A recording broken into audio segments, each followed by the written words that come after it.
Good morning, class. Today we are going to start with your next chapter, The Landscape of the Soul by Nathalie Trevor.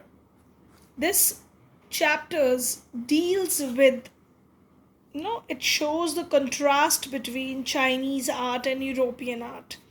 We all are familiar with that many painters draw different kind of paintings. They show nature, they might show some their inner feelings, or it depicts a social issue. We find different kind of paintings, but here this chapter is dealing with especially Chinese kind of paintings and European paintings and how they contrast with each other. And this author also wanted to tell you that this Chinese painting, they are not only a painting which you can simply see and enjoy, but these are the paintings which the person who is viewing that painting, they have to be active, they have to be very physically active, and mentally also they have to be active and then understand it. So it is a kind of, it takes you to a journey of some different spiritual world from viewer's point. It's not necessary that you see what the painter wanted to show you, but you could analyze things in that painting from your viewpoint also. On the other hand, European paintings, they painter wanted you to see that painting from painter's viewpoint. So that is the main difference between this Chinese paintings and European paintings. Let's analyze the chapter the way the author wanted you to analyze it. So we'll be going it like that only. I'll be reading it to you, the whole passage, paragraph wise. I'll be explaining it to you. Go on underlining the different words and write them in your notebook later on. A wonderful old tale is told about the painter Wu Daozi, who lived in the 8th century. His last painting was a landscape commissioned by the Zhang Emperor Shizong to decorate a palace wall. See, these are the Chinese names, so we have to pronounce it with a different slang because these are pronounced like that. Although it's spelled like X, but you have to pronounce as Shizong. So, this is the story about this painter. This is small tale. A story is told to you about this painter whose name was Wu Daozi, and it was the story which happened 8th century. This is a story about that man, and when he was painting his last landscape is a painting which consists of different things presenting mountains, rivers, different landscapes. That is called as landscape painting, and it was commissioned by the Zhang Emperor Shizong. So this emperor ordered him, commissioned by the emperor means he ordered him to make that painting to decorate his palace wall.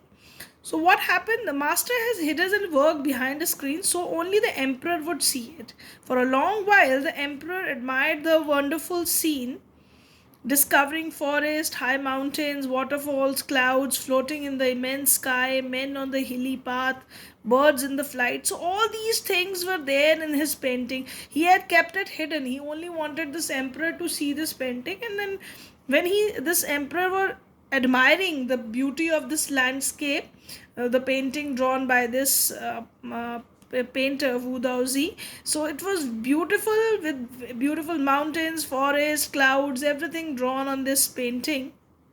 And then what this painter said to him, "Look, sire." Sire is the way of respectful addressing to a king. So he said, the painter, "In this cave at the foot of the mountain dwells a spirit." So he has drawn a cave also in the down, where he has drawn a hill, there is a cave also drawn.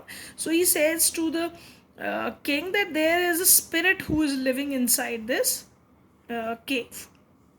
So the painter clapped his hands and entered to the cave opened. Now what happened, this painter, what he did, he clapped his hand and the entrance of the cave opened. And what happened? The inside is a splendid beyond anything words can convey. And beyond that cave, there is beauty which no words can express. And then he wanted to show it to you the way. He said to the king that your majesty is again referred to the king only. He wanted to show him the way. And what happened? The painter entered the cave, but the entrance closed behind him. The moment he entered the cave, immediately that entrance of the cave was closed, and before the astonished emperor could move or utter a word, the painting had vanished from the wall. Not a trace of Wu Daozi's brush was left, and the artist was never seen again in this world. So after this, what happened? The painter was gone, even the painting was gone. No brush, even not even his brush could be seen. The emperor was surprised. He was not able to utter a single word. Before that, everything is gone. So this is a small tale from the Chinese stories. This is a story told to you, and this also depicts that how this painter moved inside the cave. So this was a story in this Chinese related to this Chinese painting drawn by Wu Daozi. This is a story about him, and such kind of stories. No, these such stories plays an important part in China's classical education. The book of Confucius and Zhuangzi are full of them. They help the master to guide his disciples in the right direction. Basically, in Chinese classical education here refers to the education which was given in the ancient time to the children in China, and these stories are told to children um, just to guide them so that the teacher could guide them in the right direction, understanding of things in a better way. So Confucius and Zhuangzi, these are the writers in Chinese literature who have written stories, such short stories for children. Beyond the anecdote, they are deeply revealing of the spirits in. So the anecdote refers to the stories, these entertaining short stories. They are deeply revealing of the spirits in which art was considered.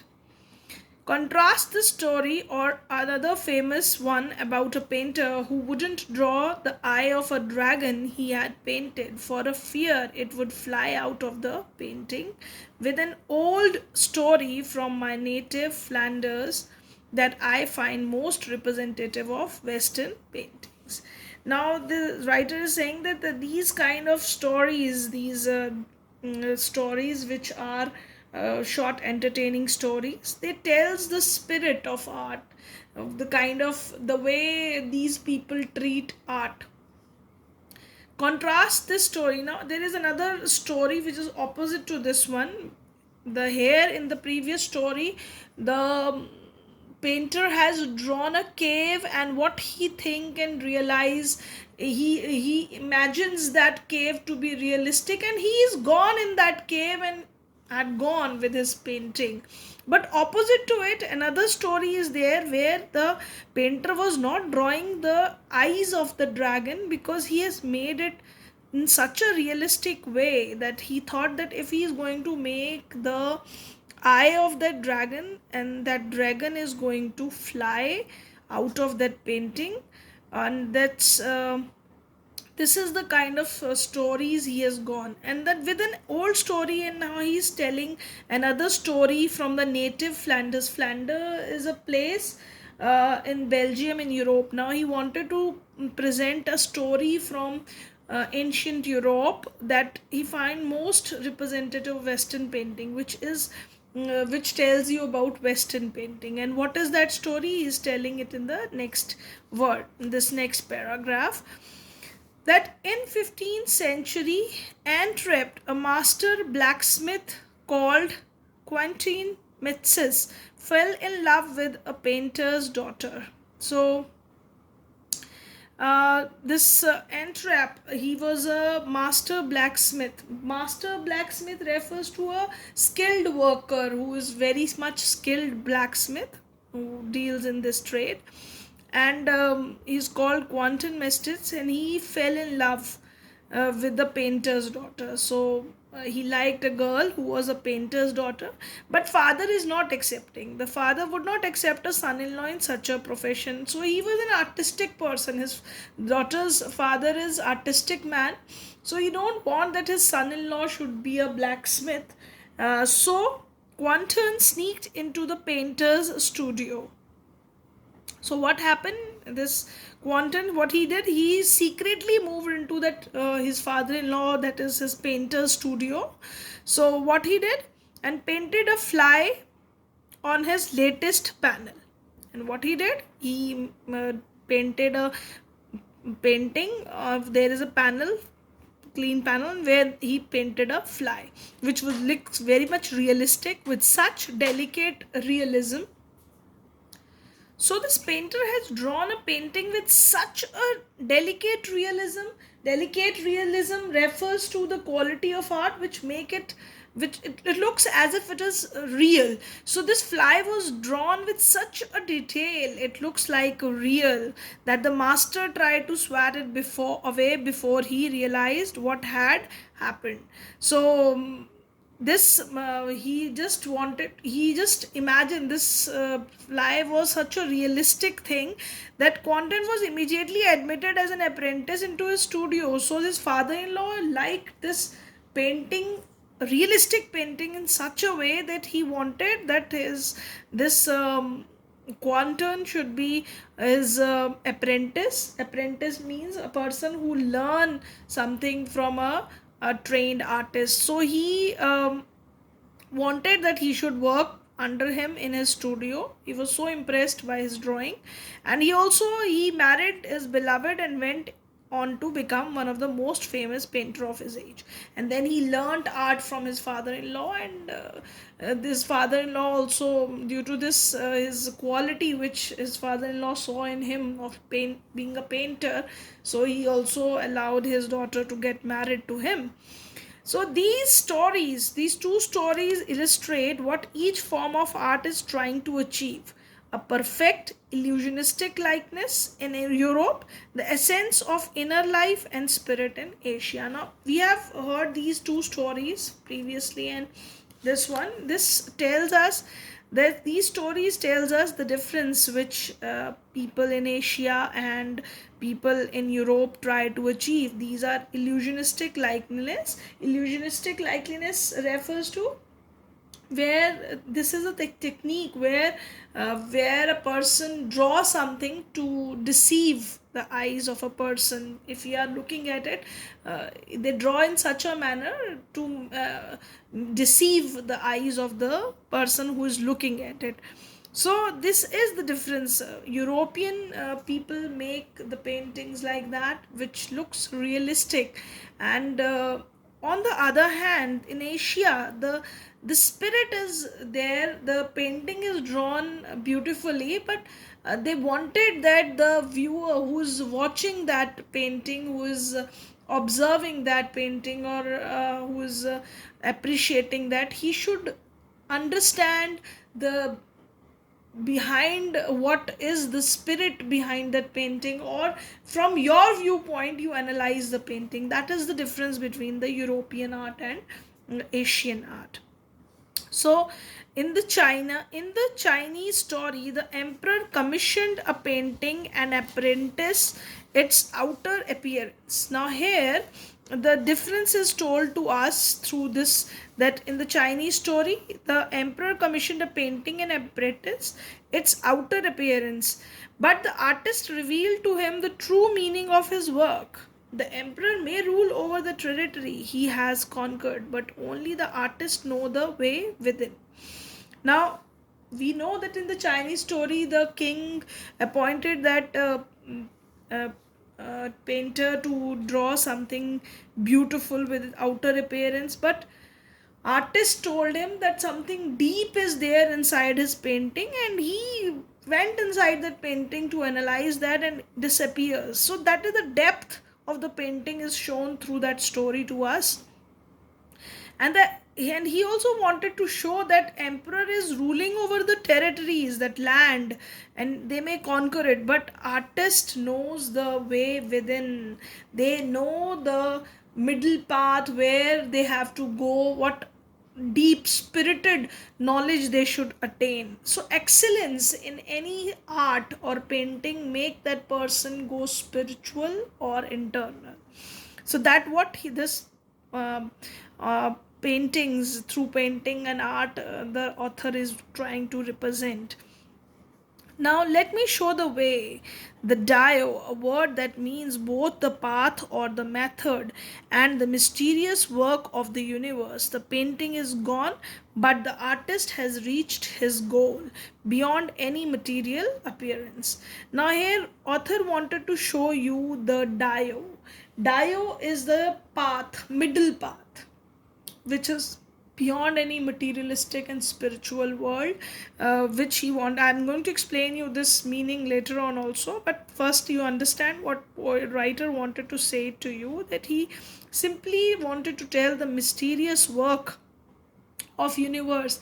Actually what appears to us and right in front of us, it is not that actual thing. The reality is something else. When we go spiritually into depth, when we gain knowledge of something to such an excellence, so that excellence when we attain, so we have that deep idea of understanding that things, and that what dio means. So and then only we are able to understand the mysterious work of this universe. This universe is not what it actually appears, it is something, depth is there inside it. So through our knowledge of any subject thoroughly, deeply, we analyze these things. So the painter is gone, the painting is gone, and the artist also reaches its goal, what he beyond any materialistic appearance, the outer appearance, he has gone into the depth and understands it. So basically what it is trying to show it to you is that depth, we have to understand that depth which this physical world is trying to tell us. And a classical Chinese landscape is not meant to reproduce an actual view as would a western figurative painting. So he is saying that whatever the Chinese landscape was showing is only a simply, it's not that you simply view it and analyze it, just as a western pictures used. Figurative painting refers to the paintings which only represent an uh, a piece of art which painter wanted to analyze from his point of view. He don't want it to analyze by you from your viewpoint. So he wanted the way he thinks, you should also analyze the painting in that way. This is the western viewpoint. So whereas the European painter want you to borrow his eyes and look at the particular landscape exactly as he saw it from the specific angles, the Chinese painter does not choose a single viewpoint. So that is the contrast.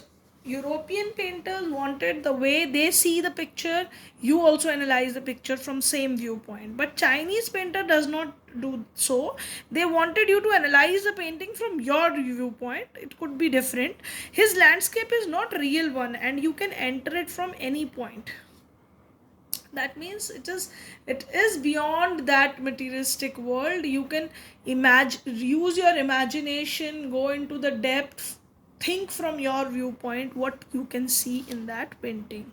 So the landscape is not real one, and you can enter it from any point and then travel in it. The artist create a path for your eyes to travel up and down and then back again in leisurely movement. So in a relaxing moment you can analyze the painting, you enjoy it, you analyze it from your viewpoint, whatever opinion you form, you go into depth, up and down. That kind of thinking is there behind a Chinese painting when a Chinese painter paints it. This is even more true in the case of horizontal scroll, in which the action of slowly opening one section of painting and then rolling it up to the move on the to the other adds a dimension of time which is unknown in any other form of painting. This horizontal scroll is a kind of a painting where a painting is drawn on the paper and it is rolled up, and slowly it is opened in front of a viewer, and slowly you analyze some part of the painting and slowly it is open to you and you then analyze the painting. So you take different dimensions, you analyze the things in different dimension. It also requires the active participation of the viewer who decide at what pace he will travel through the painting. So it depends on the viewer how he analyze the painting, how he actively participating in it.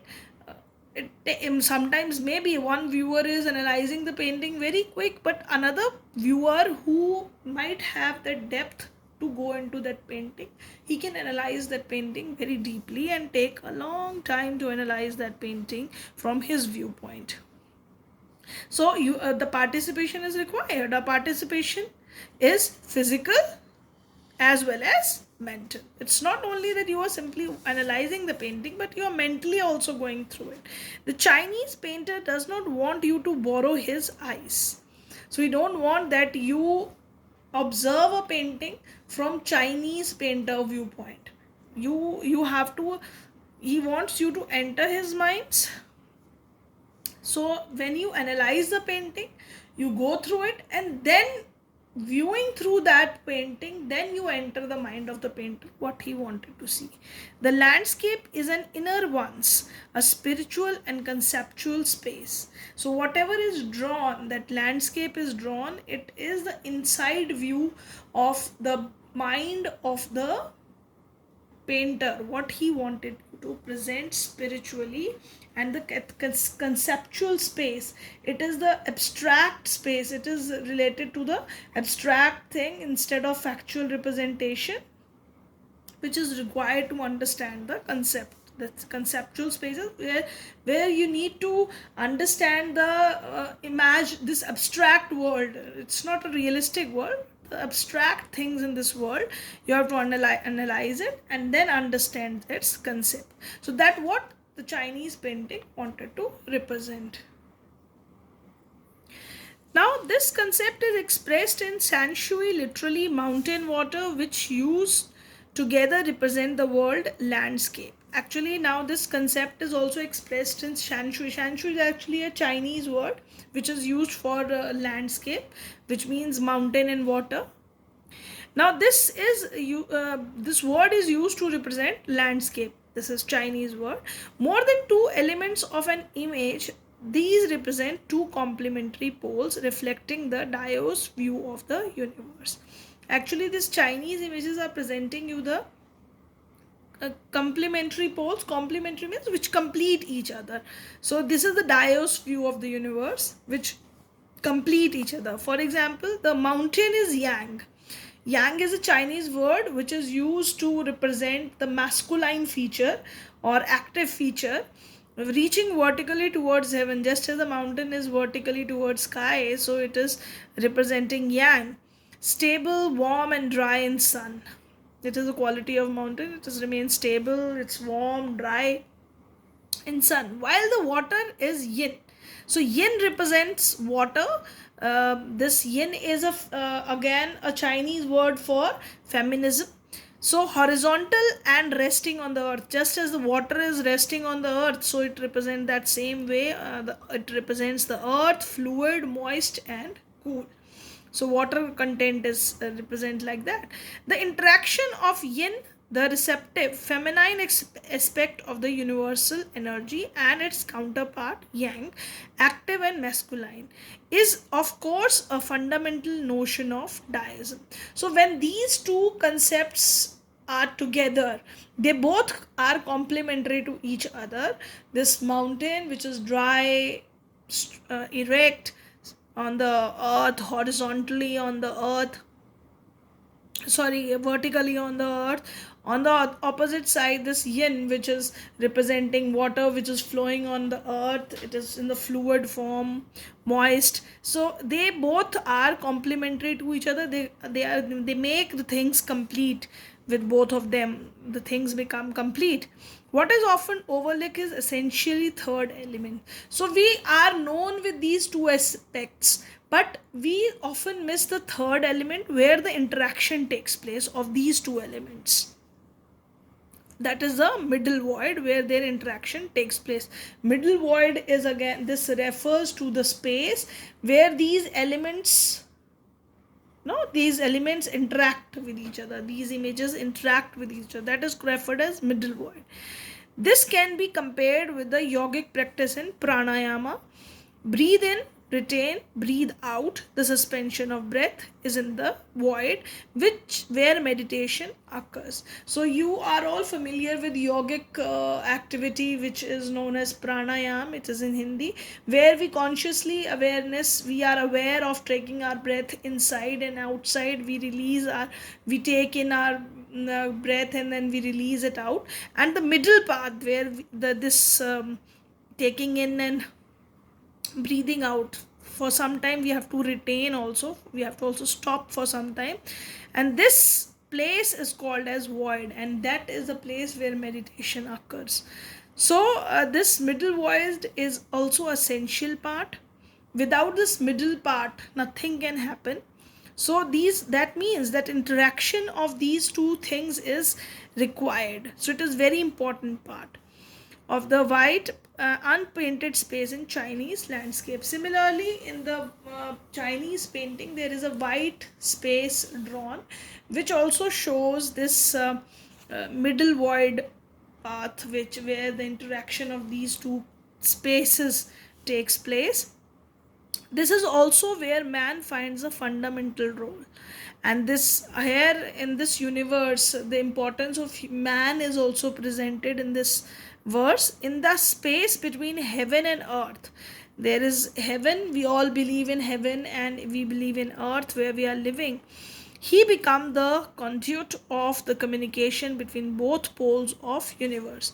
So spiritually it is said that there is heaven and there is earth, and man is considered as conduit. Conduit refers to a means, a channel of communication between heaven and earth. So his presence is essential. So human beings are very much essential on this earth, even if it's only suggested.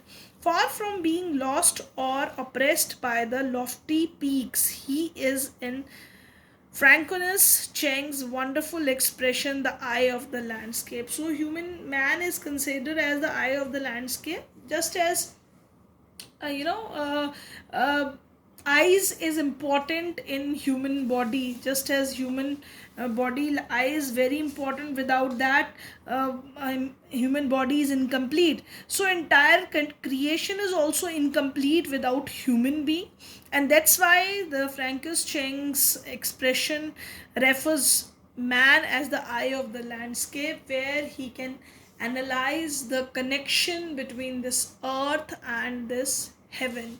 So he has to, but the only thing is he has to see that thing deep rooted inside.